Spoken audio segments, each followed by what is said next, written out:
Voilà, donc sur ce mur, vous avez 7 dessins d'Ingres, dont une étude pour le Songe d'Ossian, le tableau qu'il a peint pour Monte-Cavallo en 1813. Et à peu près à la même époque, vous avez juste à côté un portrait de Madeleine Ingres. Madeleine Ingres, c'est sa première femme. Elle s'appelait Madeleine Chapelle et la rencontre avec Ingres est tout à fait romanesque. Ingres vivait à Rome, où il peignait justement le Songe d'Ossian et d'autres tableaux.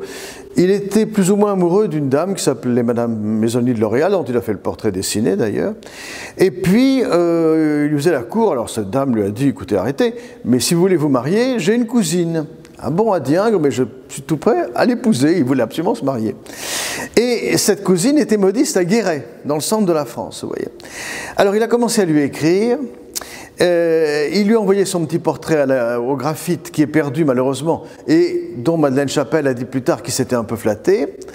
Et elle lui a répondu, et elle était très flattée elle aussi parce que elle a compris que Ingres était un grand peintre d'histoire, et donc c'était la catégorie supérieure des artistes, et donc elle s'est dit, mais d'accord, on va se marier.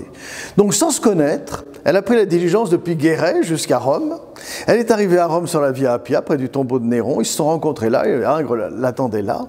Ils se sont plu, et ils se sont mariés quelques jours plus tard.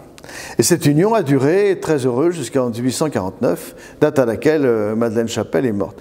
Alors il existe 10 portraits dessinés de Madame Ingres. Quand j'étais commissaire de l'exposition Ingres au Louvre il y a quelques années, en 2006, j'avais élaboré un petit cabinet de dessin où j'avais réussi à en regrouper 9. Le 10e n'était pas disponible à l'époque. Depuis, il a réapparu, il est sorti de France d'ailleurs, mais c'était le plus modeste. Et la plupart sont dans les musées. Sur celui-là, qui est très élégant, on la voit avec un petit bonnet, puisqu'elle était modiste, elle faisait ses coiffures elle-même. Et le spécialiste des portraits d'Ingres, qui s'appelait Hans Neff, qui était un Suisse, a déclaré que ce dessin-là, c'était un petit joyau. Voilà. C'est vrai qu'il faut le regarder de près, mais il est d'une élégance, et puis on sent tout le sentiment que Ingres avait pour cette épouse qu'il a adorée. Quand elle est morte, il a dit « Je suis inconsolable ». Ça ne l'a pas empêché de se remarier 2 ans après.